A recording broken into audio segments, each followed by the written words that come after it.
Goeiemôre, liewe gemeente. Baie welkom by vanoggend se erediens. Ek wonder wat is dit van 'n kerk wat as 'n mens eers begin lag, dan kan jy nou nie ophou lag nie, né? Maar ja, baie welkom. Mag dit 'n vreugdevolle erediens ook vir julle wees. Dat ons regtig ook die vreugde van om te lewe in Jesus Christus mag beleef en mag ervaar. So dit is vir ons baie lekker en ek wil net twee afkondigings maak of eintlik net onder die gebedsvoorbereiding. Bid asseblief vir môre aan se kerkraadsvergadering en dan dink ons nog aan Henry en Loret en die kinders. Aan Christine wat besig is om te herstel van 'n heupoperasie, Kiwi, Maureen Kiwi wat ook 'n heupvervanging gehad het. En dan die Charlotte Jansen wat pas aangee gekry het. So kom ons dink aan hulle. Hulle almal sterk aan, hulle almal dit gaan goed mee, maar kom ons dink nog steeds aan hulle dat hulle ook in hierdie proses dat dit met hulle ook sal goed gaan, dat hulle die teenwoordigheid van die Here sal ervaar. As daar enigiemand anders is, net vir ons net laat weet asseblief, maar dis die wat ons nou vra aan die Here wil opdra. En dan kom ons bid vir Woensdag se verkiesing. En Donderdag se loadshedding wat weer gaan inskop. As ek nou baie negatief, maar ja. Kom ons bid vir Woensdag se verkiesing. Dat die Here 'n wonderwerk sal doen, dat ons in ons land net weer hoop kan kry vir iets anderste. Ek glo mos met my hele hart dat God is teen onreg is. En dat onreg nie vir altyd kan verby nie. Mag dit nou wees dat onreg kan stop. So kom ons bid vir Woensdag se verkiesing dat die Here die proses vir ons sal help gelei, dat ons net weer kan in rustigheid en as volk en as nasie gelukkig kan saamleef vorentoe. Kom ons raak stil, dan begin ons vanoggend se erediens.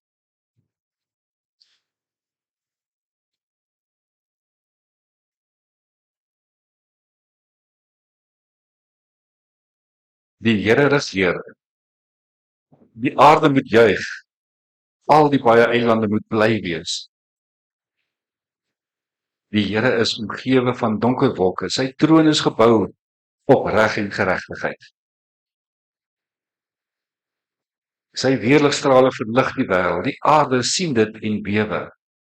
Berge smelt soos was voor die Here van die aarde. Die hemel getuig dat hy regverdig is en al die volke sien sy magtige verskyning. Sing 'n nuwe lied tot eer van die Here. Sing tot eer van die Here, almal op aarde. Sing tot eer van die Here, prys sy naam. Verkondig elke dag sy reddingsdade. Vertel die nasies van sy mag.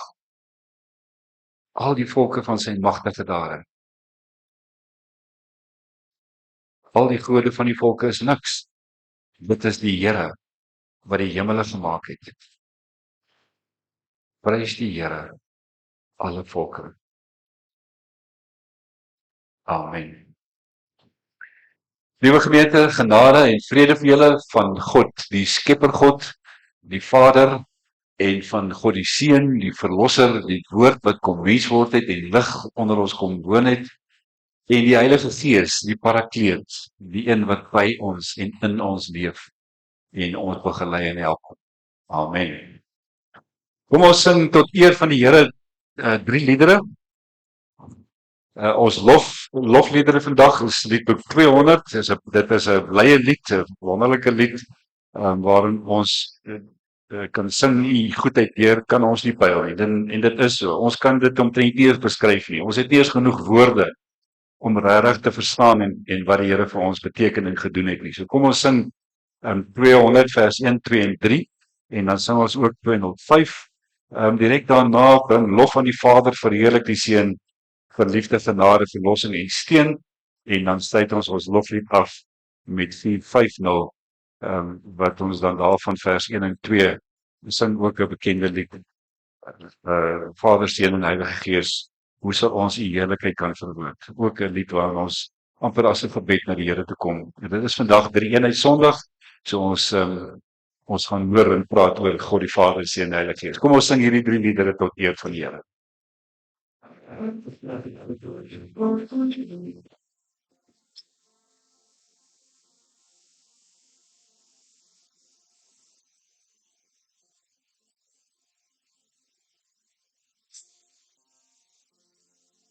Je kan ons niet bouwen, wie wordt hier niet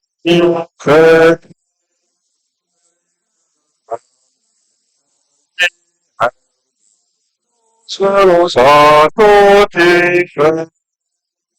Maria leert ons dan gegeven.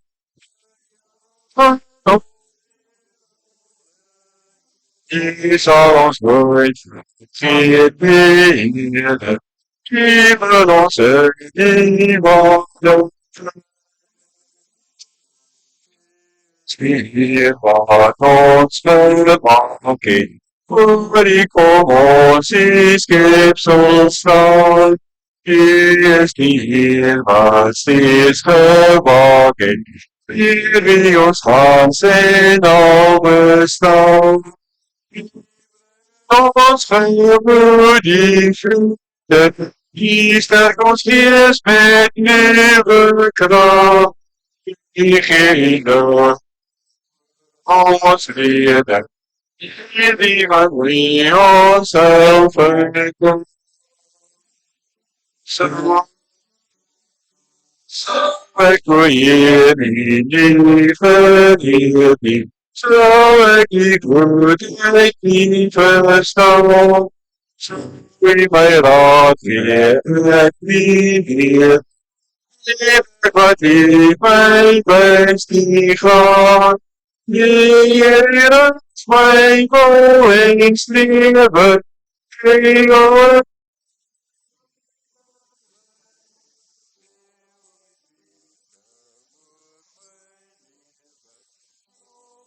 Alles in die kerk.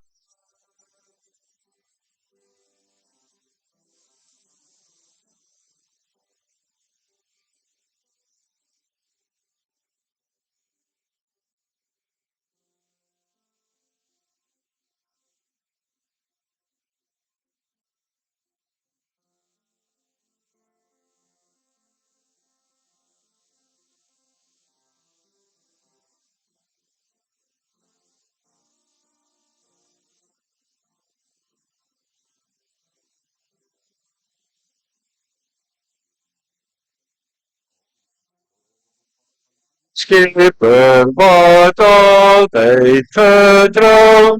Zij kerk hier bewaart het vernieuwen ik bouw.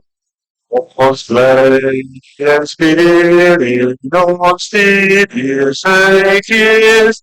Om zo geen open vernieuwen en de wereld.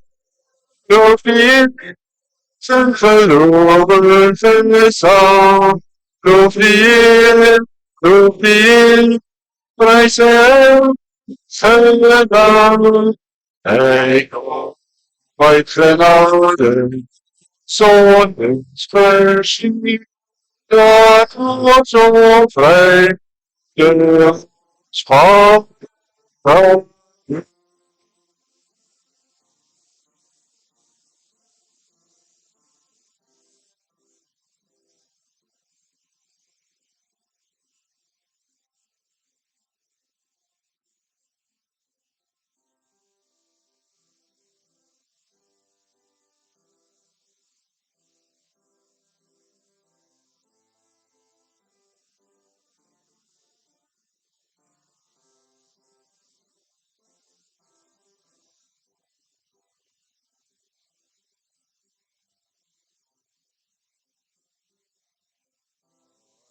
secret huis en feest. Zal ons zien, verkend, dan vermoord in ogen met de hartjesteen. Hier die vader, hier die ziel, hier die Jezus God in hier. Hier ons God als veiligste, loof op tot de eeuwige. Goedheid, Vlugheid, was mij zo bang.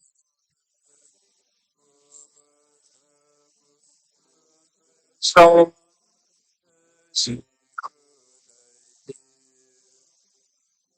in Vader, die zing, jullie voor in ons moet als paaien sterren, van tot het leven. Vader, die zing, jullie Jezus, wat in je. Ons voor als paaien sterren, tot het leven.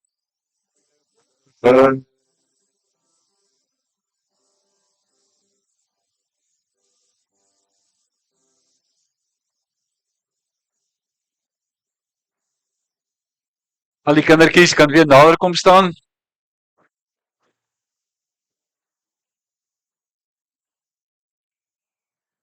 Al die kinders kan nader kom.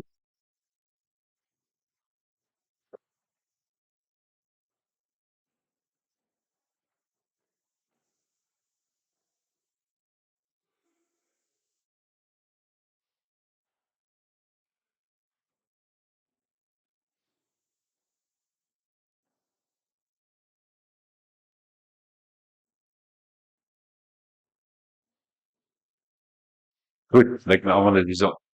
Sê vir my, weet julle wat se baas? Wat se baas? Ja, die man wat in beheer is. Wie is julle baas? Het jy hè? Wie is jou baas? Jong, jy is al baie skerp, jong. En watter baas ken julle almal? Wie is die baas van ons land? Jesus. Wie nog? Wie? Ook Jesus. Wie sê jy is die baas van ons land? Hè? Weet julle nie? Wie's nog? God, wie nog? Heilige Gees. Gees my julle is slim. Wat van Ramaphosa? Is hy nie die baas van ons land nie? Dis wat jy wou gesê. Ja, ja. Maar julle is almal eintlik reg. Julle is eintlik baie slimmer as wat ek is. So Ramaphosa is ons land se president, né? Nou, weet julle wat se ambassadeur? Julle al gehoor wat se ambassadeur? Jok, dis 'n moeilike woord, né? 'n Ambassadeur is soos 'n verteenwoordiger. Weet jy wat 'n verteenwoordiger? Ook nie. Nou kom ons dink, 'n ambassadeur is iemand as Ramaphosa ja, iemand van ons land in 'n ander land wil hê wat kan praat wat ons doen. Vir hulle kan help om te sê maar dis wat ons doen en dis hoe ons beleide is en alles. Dan sit hy iemand daar neer wat in 'n ander land. So dis nou moeilik om dit te verduidelik. So sê nou maar ek vat vir jou en ek sê vir jou jy moet my verteenwoordig daar by in die moederkamer, né? En dan alles wat ek sê moet jy sê. Sal jy dit kan doen? Alles wat ek sê. Nie wat jy dink nie, wat ek sê, dit moet jy sê, né? Dan is sy my verteenwoordiger in die moederkamer. Verstaan julle wat sê? Wat van die blou ding? So dis wat 'n verteenwoordiger is of 'n ambassadeur. Hulle noem dit 'n ambassadeur. Dis wanneer Suid-Afrika iemand in Frankryk of in Amerika of in Rusland is daar 'n Suid-Afrikaner wat daar bly en werk en alles wat ons land sê, dit moet hy vir hulle daar sê. Dis wat 'n ambassadeur is. En of 'n verteenwoordiger, dis die ander woord daarvoor. Nou gaan ons vandag in Genesis lees dat die Here het ons die Here is in beheer. En dis kom julle baie slimmer as ek is, want ons gaan nou vandag lees dat die Here is in beheer van alles. So Ramaphosa kan nou maar hier die baas wees van ons land, maar eintlik is die Here die baas van alles, né? En almal. En dis wat ons vandag gaan lees, maar wat het die Here nog gedoen? Hy het ook vir ons as sy verteenwoordigers aangestel. Hy het die hele wêreld ook gebou, ja. Hy het alles gemaak, né? En as hy vir ons verteenwoordiger is, dan beteken dit as ek hier op aarde is, dan verteenwoordig ek die Here. Amper soos ek nou net gesê het van 'n ambassadeur. Dan moet ek vir die Here verteenwoordig op aarde. Nou dis wat ons vandag gaan lees in Genesis 1 van hoe hy alles gemaak het en wat ons plek hier op aarde is. Sal julle dit onthou? Sal jy onthou wat 'n verteenwoordiger is? Wat is 'n ander naam vir 'n verteenwoordiger? Ambassadeur. 'n Moeilike woord, né? Maar julle gaan hom onthou, 'n ambassadeur, maar 'n verteenwoordiger. OK. Kom ek gee vir julle elkeen 'n suikstop. Nou kan jy 'n bloue kry as jy 'n bloue wil hê.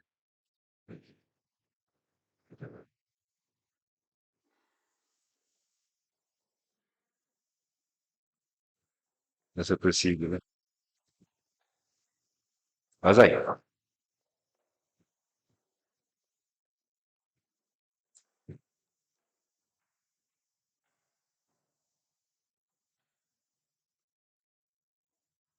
Dit is altyd gevaarlik met kinders in hierdie kindermoment. Jy het seker die grapie gesien wat die ronde gedoen het van die kind wat gevra het of dit nagmaal is of flying fishes wat daar nie. Dit is altyd gevaarlik, maar dit bly altyd opwindend en lekker. Hulle het my nou voorgespring met hulle antwoorde. Dis slim.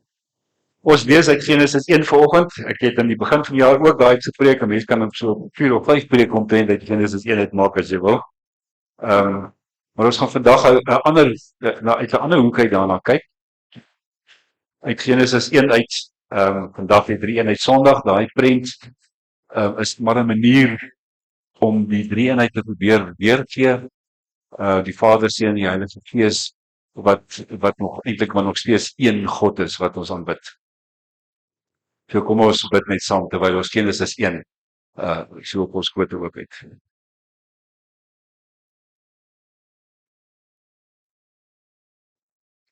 Here God, ons het net nou in een van die psalms ook gehoor hoe U alles gemaak het, en hoe die wêreld en alle volkere en alle nasies vir U moet aanbid en uiteindelik ook in Openbaring die knie sal moet buig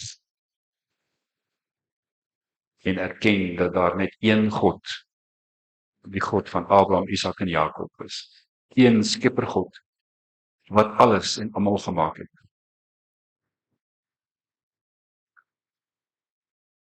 Ons het gehoor en ons weet, Here, dat gode probeer om God te wees. Gode probeer dat mense aan hulle aanhang. Dat mense hulle moet vereer en dien. Dat mense hulle moet tevrede hou met hulle offers.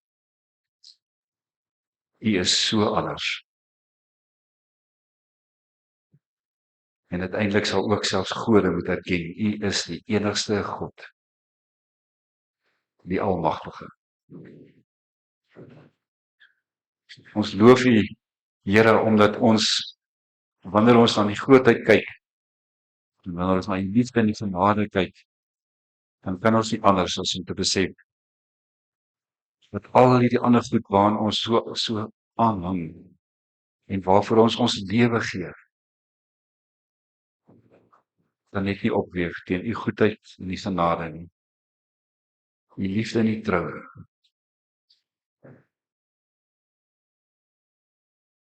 En so is die berge en die skepsels en die diere en die bome, alles uiteindelik ook vir U se loof en prys, so wil ons ook vanoggend ons lof aan U kom bring en erken U is die Here.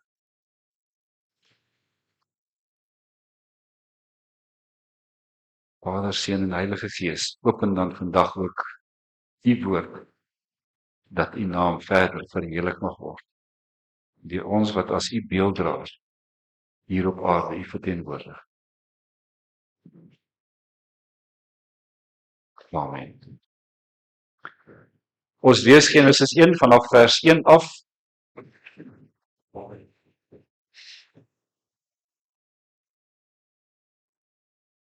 In die begin het God die hemel en die aarde geskep. Die aarde was heeltemal onbewoonbaar. Dit was donker op die diep waters, maar die Gees van God het oor die waters gesweef. Toe het God gesê, laat daar lig wees. En daar was lig. God het gesien die lig is goed en hy het die lig en die donker van mekaar geskei. God het die lig toe dag genoem en die donker het hy nag genoem. Dit het aand geword en dit het môre geword. En dit was die eerste dag. Toe het God gesê, laat daar 'n gewelf wees tussen die waters om die waters van mekaar te skei. En so het dit gebeur. God het die gewelf gemaak en die waters onder die gewelf verskei van die water bo die gewelf. God het die gewelf hemel genoem, dit het aand geword en dit het môre geword en dit was die tweede dag. Toe het God gesê, maar laat die waters onder die hemel op een plek bymekaar kom sodat die droë grond sigbaar word. En so het dit gebeur. God het die droë grond aarde genoem en die waters wat bymekaar gekom het hy see genoem. En God het gesien dit is goed. En toe het God gesê, laat daar uit die aarde groenigheid voorkom, groen plante wat saad gee en vrugtebome op die aarde, wat elkeen na sy aard vrugte dra, en waarvan die saad in sy vrug sit. En so het dit gebeur. Die aarde het groen plante laat uitsprei, wat elkeen na sy aard saad gee, en bome wat vrugte dra met die saad daarin, elkeen na sy aard. En God het gesien dit is goed. Dit het aand geword en dit het môre geword, en dit was die derde dag. Toe het God gesê, laat daar ligte wees aan die hemelgewelf, om dag en nag van mekaar te skei. Hulle moet ook as tekens dien om seisoene, dae en jare aan te dui. Hulle moet ligte wees aan die hemelgewelf om op die aarde lig te gee. En so het dit gebeur. God het die twee groot ligte gemaak, die grootste om bedags te heers en die tuinderlig om snags te heers, en ook die sterre. God het hulle in die hemelgewelf geplaas om op die aarde lig te gee, om oor dag en nag te heers en om lig en donker van mekaar te skei. En God het gesien dit is goed. Dit het aand geword en dit het môre geword. Dit was die vierde dag. Toe het God gesê, laat die waters krioel van lewende wesens en laat daar voëls onder die hemelgewelf oor die aarde vlieg. God het die groot seediere geskep en al die ander lewende wesens waarvan die water krioel, almal na hulle aard, ook al die voëls na hulle aard. En God het gesien dit is goed. Toe het God hulle geseën. Wees vrugbaar, word baie en bewoon al die waters van die see en laat die voëls baie word op land. Dit het aand geword en dit het môre geword. Dit was die vyfde dag. Toe het God gesê, laat die aarde lewende wesens voortbring, elkeen na sy aard. Makdiere, diere wat kruip, wilde diere, elkeen na sy aard. En so het dit gebeur. God het die wilde diere op die aarde gemaak, elkeen na sy aard. Ook die makdiere, elkeen na sy aard. En ook al die diere wat kruip, elkeen na sy aard. En God het gesien dit is goed. Toe het God gesê, kom, ons maak die mens as ons verteenwoordigers, ons beeld, sodat ons kan heers oor die vis in die see, sodat hy kan heers oor die vis in die see, die voëls in die lug, die makdiere, die wilde diere en al die diere wat op die aarde kruip. God het die mens geskep as sy verteenwoordiger. As beeld van God het hy die mens geskep. Man en vrou het hy hulle geskep. Toe het God hulle geseën en vir hulle gesê, wees vrugbaar, word baie, bewoon die aarde en bewerk dit. Heers oor die vis in die see, oor die voëls in die lug, oor al die diere van die aarde, ook oor die diere wat op die aarde kruip. Verder het God gesê, let op, ek gee julle al die plante wat saad gee op die hele aarde, ook al die bome wat vrugte dra en saad gee. Dit sal julle kos wees.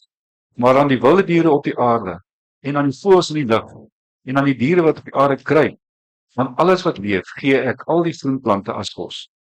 En so het dit gebeur. Toe het God gekyk na alles wat hy gemaak het, en dit was baie goed. Dit het aand geword, en dit het dag en môre geword. Dit was die 6de dag. Ons lees net tot sover.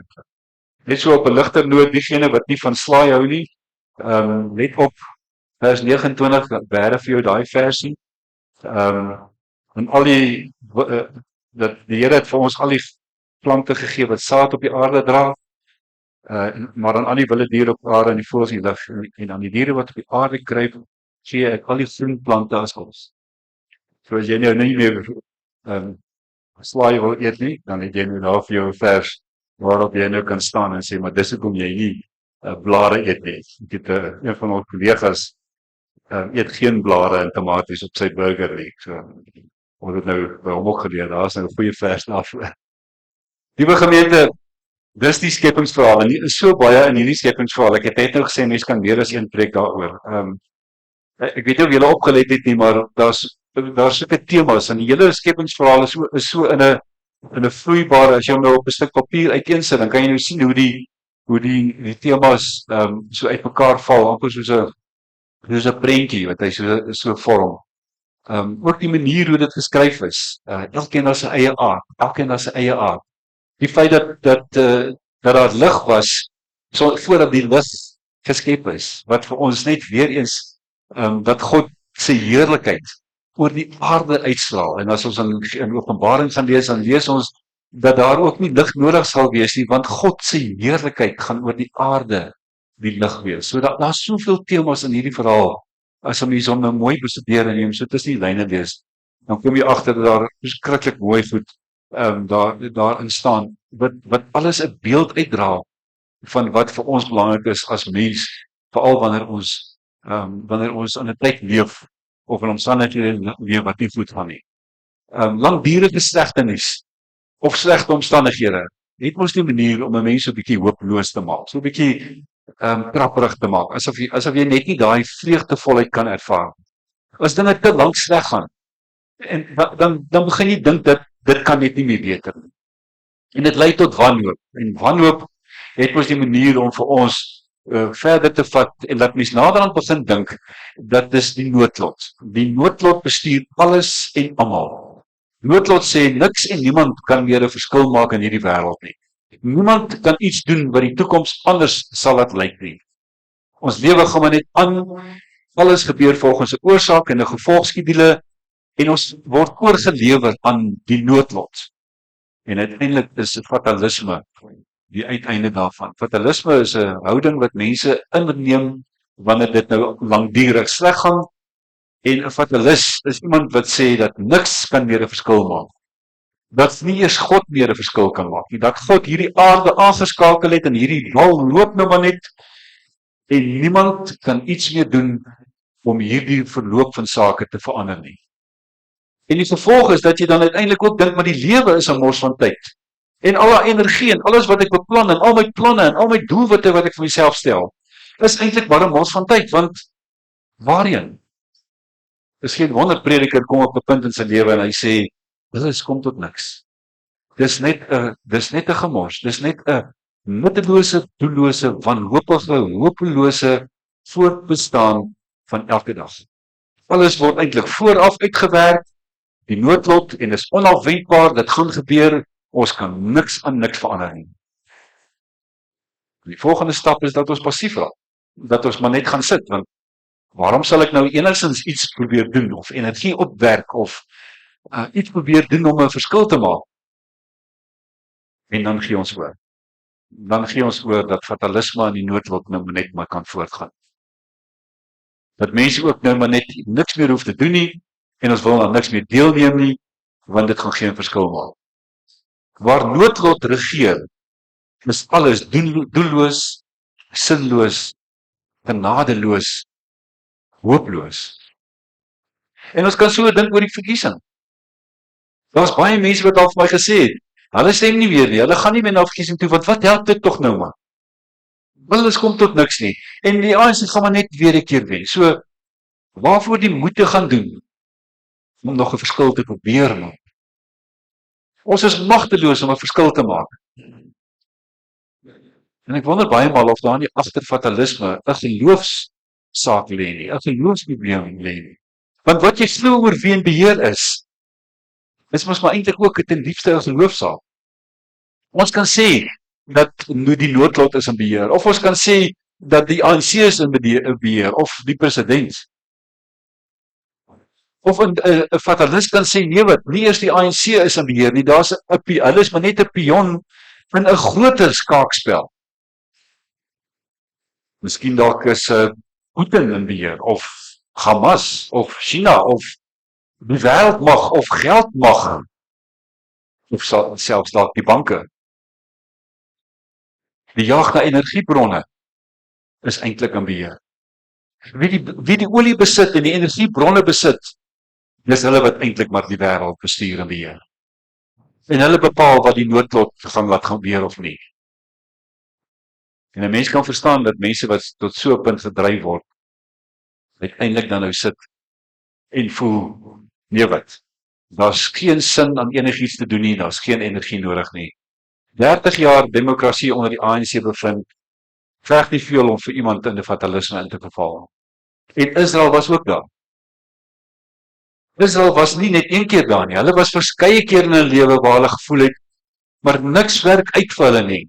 Dit help nie meer, hulle probeer eers weer iets doen nie. En dis daar waarom die priesters en die profete aanhou skryf het, en aanhou verkondig het, en aanhou vir die volk in ballingskap gesê het, tel op julle knieë. Laat die Gees weer in julle knieë net weer bene gee. Julle ken die verhaal van Esegiel 39, waar die gees in die dal van doodskade weer 'n klomp bene sien en sê, ek gaan weer vleis aan daai bene sit. En dis wat die priesters gedoen het, om vir die Jode in ballingskap te sê, nee, hou vas aan die grondwaarhede, want anders gaan sit jy en doen niks.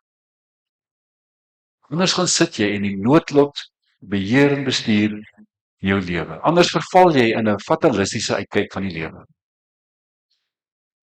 En so, liewe gemeente, hoe keer 'n mens wanhoop en fatalisme? Nou aan die een kant kan 'n mens nou sielkundige benadering volg en psigiatriese raad gaan volg, en jy kan net vir jouself gaan sit en vir jouself sê, man, ek as individu moet net weer bewus raak van my identiteit en van my vermoëns en dat ek wel 'n verskil kan maak in hierdie wêreld. En dis 'n geldige manier om dit te volg. Maar daar's ook 'n ander manier wat ons kan doen. Ons kan begin anders dink oor wie in beheer is. Ons kan ook weer begin groter dink as net hierdie werklikheid wat ons raak sien. En daarom moet ons dalk net weer regtig gaan hoor en verstaan waar alles in hierdie hiërargie van die wêreld en alles inpas. En die skepingsverhaal is so 'n verhaal. Die skepingsverhaal is 'n verhaal wat vir ons net weer wil herinner daaraan om te sê, maar dis waaroor dit gaan. Dis waar alles begin het. En dis wie eintlik ultimately in beheer is. Nou die skepingsverhaal weet ons, en ek het dit gesê in Januarie, dink ek, toe ons ook daar gepreek het, die skepingsverhaal is na alle aanduiding, weet ons dat dit geskryf is, min of meer in die tyd van ballingskap. En 'n mens kan dit verstaan, as jy nou dink dat alles verwoes is in die verwoesting van Jerusalem, die tempel is verwoes, en waarskynlik ook al die boekrolle wat gestaan het, maar in elk geval is hierdie verhale vir eeue oorvertel van geslag tot geslag. En in die ballingskaptydperk kom priesters bymekaar en hulle skryf die goed weer op. Om die volk te bemoedig, om die volk op te tel en te sê, kom, byt vas, hou vas, daar's weer lewe. En hierdie bondelinge verhale is weer opgeteken. Die tweede belangrike feit wat ons oor die Genesis verhale moet verstaan is dat dit ook nie in 'n vakuum geskryf is nie. En Israel het ook nie geleef in 'n vakuum nie. So daar waar hulle geleef het, daar was daar ook ander skepingsverhale en ander gode verhale. En hierdie skrywers wou vir die Jode so 'n soort van wys hoe anders is hulle skepingsverhale. En daarom skryf hulle in 'n manier wat nog getrou is aan hulle wêreldbeeld, 'n 3-vlak wêreldbeeld met die boonste gewelf, die onderste see donker massa wat bedreigend is, en dan die middelste gewelf waar ons as mense nou moet lewe. Maar daar was ook Babiloniese skepingsverhale, waar 2 gode 'n stryd met mekaar gevoer het, Marduk en Tiamat. En Marduk het oorwin en uit haar lyf het hy dan nou hemel en aarde gemaak. En teenoor hierdie Babiloniese skepingsverhaal kom die priesters en sê vir die volk, vir die verslae Jode, vir die hopelose, amper noodlottige, fatalistiese Jode, en kom sê vir hulle, God het 'n verskil gemaak. Hulle kan nog 'n verskil maak. Hulle kom herinner die Jode aan die waarheid en die geloofsgoedere waaraan hulle moet vashou. Dis nie die noodlot nie. En ook nie 'n vreemde mag of 'n Big Bang of 'n enigiets wat ons aan kan dink wat alles geskape het nie. Ons is nie oorgelewer aan 'n iets wat uiteindelik ons lewe gaan bepaal nie. Die grootte almagtige God spreek 'n woord, laat daar lig wees. En daar was lig. Hy voer nie 'n stryd nie. Hy oorwin nie 'n ander God en deel dit in 2 en skep daarmee die wêreld nie. Hy spreek en dan gebeur dit. Daar's geen stryd wat gewen is nie. Daar was geen geveg gewees nie.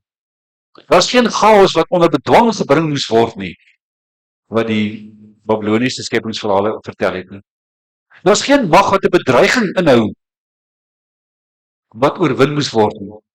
Interessant genoeg dat al die ander skepingsverhale vertel van hierdie chaosmagte, die waters en allerlei chaosvoeters wat die mense lewe bedreig het en dat hierdie gode moes gekom het en dit moes in bedwang gebring het. Hier in ons skepingsverhaal kom God deur sy gees en hy sweef oor die watermassa, die bedreigende, vreesaanjaende watermassa, waarin die see monster gewoon het volgens hulle geloof. God sweef daaroor. En hy kalmeer dit, soos wat Jesus die water gekalmeer het toe hy op die water geloop het. Geen chaosmagte wat onder bedwang gebring moet word nie. Geen wêreld wat eers 'n bedreiging inhou nie. Hierdie God staan bo dit alles. Transcendent buite die skepping. En hy spreek 'n woord en dit word. Daar's nie 'n woestynheid nie. Daar's nie 'n onwerksaamheid nie. God skep na sy goeddink uit 'n woord uit. En daarom, liewe gemeente, God heers. God heers, God gebied. Dis die eerste punt, belangrike punt wat ons uit hierdie verhaal uit kan vat, is dat God is in beheer. God gebied, God spreek 'n woord en dit gebeur. Hierdie skepping is sy skepping nie. Hy het dit nie geroof nie, hy het dit nie gewen nie, sodat hy dit later ook self weer kan verloor nie. Hy het dit gemaak, hy het dit geskep. Die woord wat daar gebruik word in Hebreëus bara, word nie gebruik wanneer God iets skep. Die mens maak, God skep. Uit niks uit. Hy het dit gemaak. En dit is alles syne. Chaos kan dit nooit weer heers nie. Hierdie skepping is God se skepping en die Gees het die dreigende water in die massas kom beheer. En die lig het die duisternis kom oorwin. En die lig het uiteindelik ook kom mens word en onder ons kom woon. En die lig kom skyn in die duisternis en ook in ons duisternis in.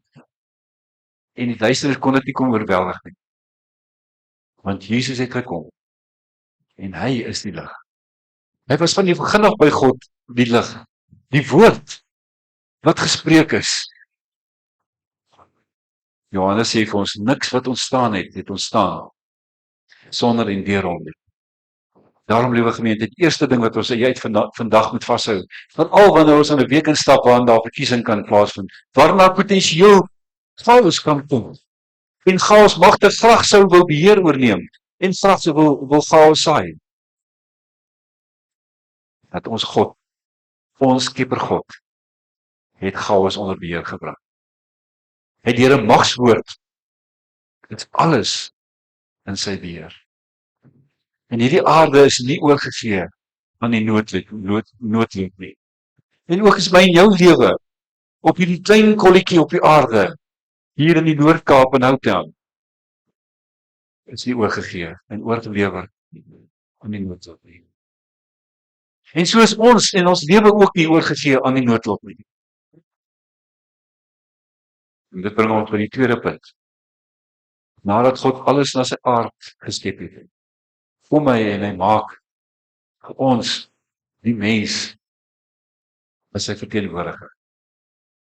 Nie as nog 'n plant of nog 'n dier of 'n anderste plant of 'n anderste dier nie, nie 'n bobbejaan wat uiteindelik geëvolusioneer het tot 'n mens nie. Hy kom maak die mens na sy aard, eie na sy aard, as God se beeld, as sy verteenwoordiger. Nou daar's boeke al geskryf oor die beeld van God en wat dit veronderstel is om te beteken.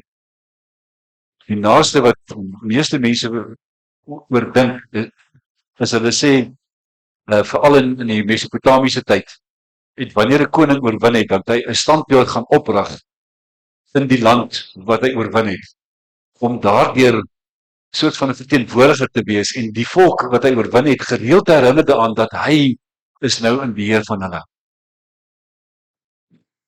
En iets van daai beeld, ons doen dit baie vandag nog, né? Dat as ons 'n standbeeld oprig, dan sit 'n herinnering aan daai persoon wat ons wil vashou. Maar iets daarvan is dalk in die beeld wat ons vandag op hier hoor. Dat as ek en jy aangestel is as die verteenwoordiger van God, dan is dit asof God vir ons op 'n plek wil gaan neersit, sodat ons daar God se verteenwoordiger kan wees. Sodat ons daar iets van God se heerlikheid moet uitstraal. Iets van God se skepingsmag moet gaan uitstraal. Iets van God moet gaan wees daar. In Amerika is daar 'n kerkgroep wat ongelukkig hiervan hierdie selfde beeld gebruik maak en sê dat ons word klein gode, klein godhede, little gods. Nou dis 'n bietjie ver, 'n bietjie wyd, 'n bietjie ver gevat.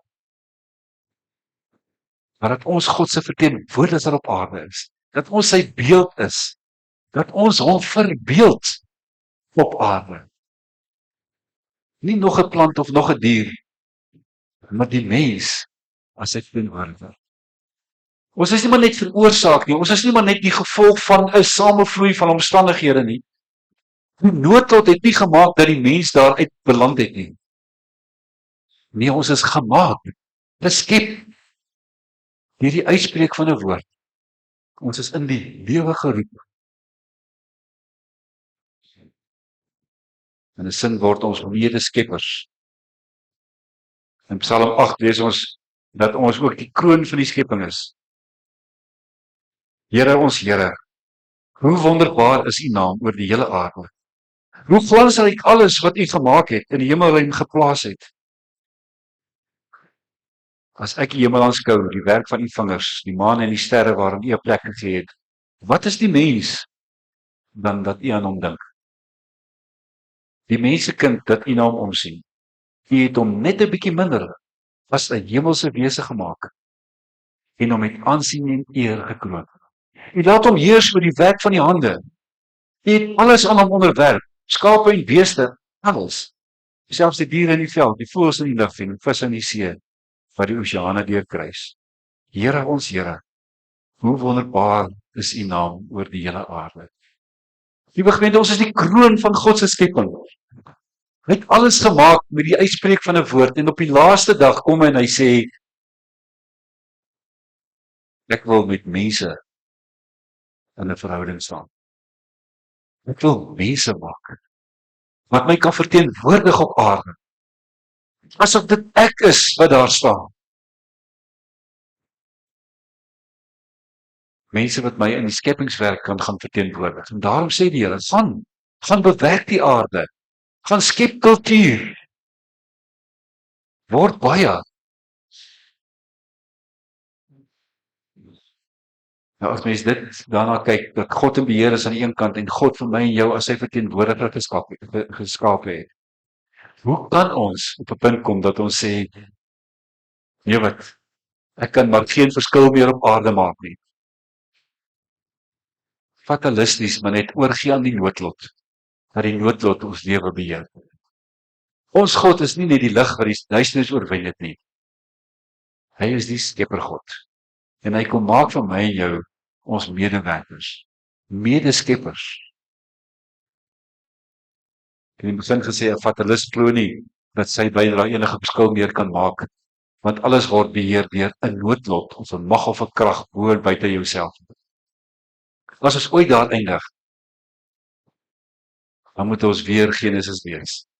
Dan herinner hierdie oerverhale vir ons daaraan dat in die eerste plek is God in beheer.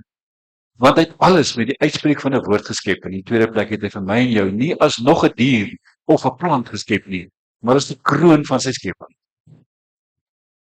Hy het alle chaosmagte onder bedwang kom plaas. En Jesus kom en hy kom dien die finale nekslag toe van alle kragte en magte, van alle bose geeste en uiteindelik aan die dood en die duiwel en alles wat ons lewe bedreig. En na Pinksterfees kom die Heilige Gees wat oor die aarde gesweef het by die skepping. En hy kom in ons. Sodat ons beelddraer kan wees van God. Sodat ons toegerus kan wees om juist dit te gaan wees waarvoor ons gemaak is. Beelddraer, verteenwoordiger. Daarom, liewe gemeente, kan ek hier nog 'n verskil maak? Verseker kan ons 'n verskil maak. Verseker kan ons verskil maak en ons moet 'n verskil gaan maak. Dis ons roeping, dis ons taak. Dis waartoe ons geroep is en in die lewe geroep is. Daarom het ek nie begin gesê wat ons glo bepaal ons lewe. As ons net weer onsself kan herinner aan die skepingsverhaal, dat die drie-enige God geskep het, dat hy so kragtig is dat hy net selfs uit die spreek van 'n woord kon skep en dat hy uiteindelik vir ons in die wêreld instuur en sê gaan verteenwoordig my, gaan verbeeld my, gaan wees medeskeppers en gaan heers oor die diere in die veld. Gaan maak 'n verskil. Ja, selfs wanneer ons demokraties gaan stem, gaan maak 'n verskil want ons kan net omdat ons beelddraers van God gemaak is. Daarom, liewe gemeente, moet nooit vergeet dat God in beheer is nie. En dat hierdie almagtige, grote God van hemel en aarde vir my en jou aangestel het. En soos die Psalme skryf, net minder as 'n hemelse wese gemaak het sodat ons hom kan gaan verteenwoordig op hierdie aarde. Om 'n verskil te gaan maak, selfs waar dit lyk asof dit nie meer moontlik is. Gaan leef. Want God het ons in die lewe geroep. Amen. Here, baie dankie. Dankie dat ons U kan loof en prys. Dankie dat die oerbybelverhale ons daaraan herinner.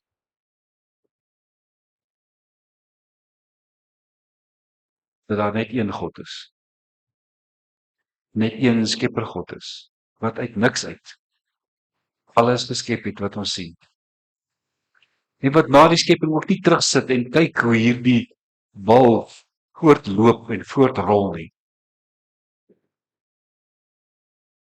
Maar wat aktief betrokke bly in en by die skepping. Wat ook herskep. Elke dag besig is om te herskep en om deur ons te herskep, in stand te hou. Here, hoe groot en hoe wonderbaarlik is U naam. U het ons net minder as 'n hemelwese gemaak. En U laat ons heers oor die werk van die hande. U het alles aan ons onderwerf. Daarom wil ons U loof en prys. Here, gee vir ons die krag, die wysheid, die insig om nooit te vergeet wie is eintlik in beheer nie. Om nooit te vergeet dat U seun laat kom het. En uiteindelik het hy opgevaar en sit aan die regterhand van God, waar hy heers oor alles. Waar hy aan ons die Heilige Gees gegee het, dat ons die kroon van die skepping kan wees. Dankie Here dat U vir ons die Gees gegee het sodat ons 'n verskil kan maak. Help ons dat ons 'n verskil sal kan maak. Al is dit hoe klein. En so kom die koninkryk van God. So buig gode uiteindelik voor U.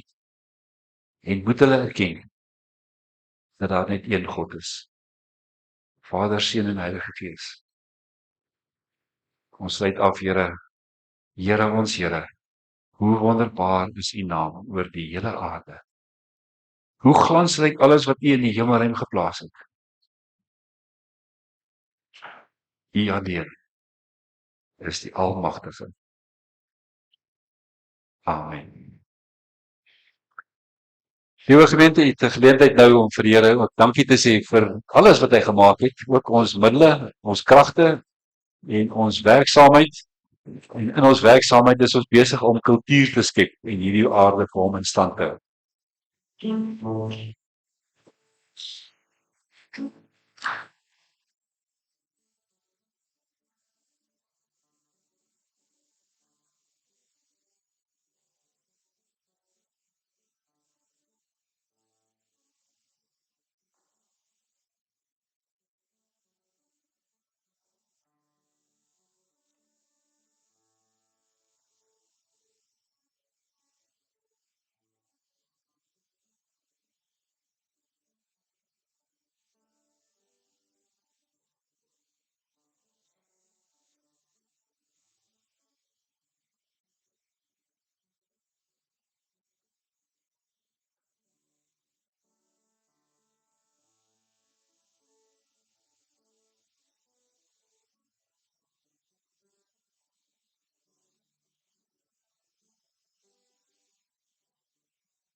Ons slotlied, liewe gemeente, is lied 454.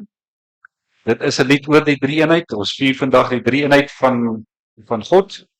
Die eerste lied is Vader, ons eer U, ons loof U, ons aanbid U. Hy wat die hele skepping onderhou. Hy gee son en reën. En dan die tweede vers, Jesus, ons eer U. En die derde vers, Trooster, ons eer U, ons loof U, ons aanbid U. Ons Heilige Gees, ons is met U gedoop. U wat riglei en staan ons altyd by. Kom ons sing hierdie lied as ons slotlied vanoggend. 454 vers 1, 2 en 3.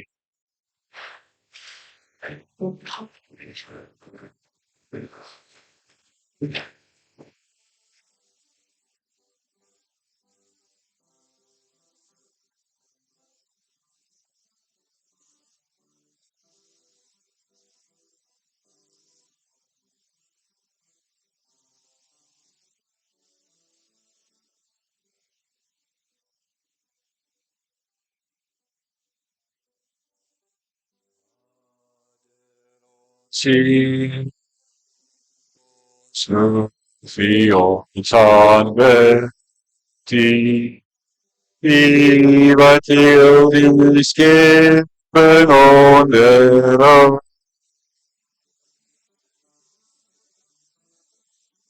Die gee son en reën, die ons ontvang is heel die skepping bent om U troon. Jesus ons Heer, sloeg vir ons aanbid. Ons is die gemeente hier saam. Ons as ons sing, ons loflied bring. Ons die vrygekooptes prysing.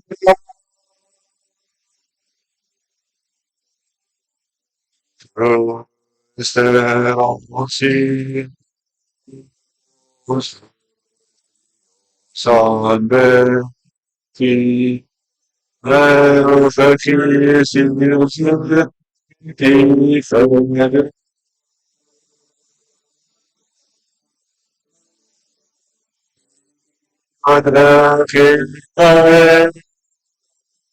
Staan, soldaten, sterk ons kind, sing in ons.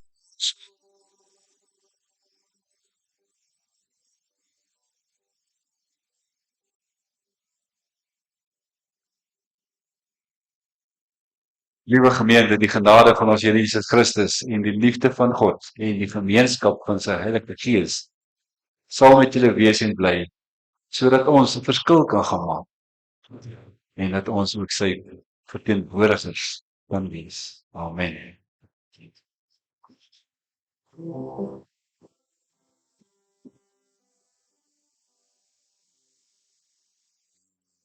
Heer, sien en beskerm jou.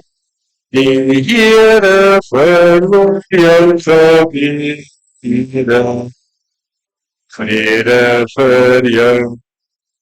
Vrede vir jou. Vrede vir jou.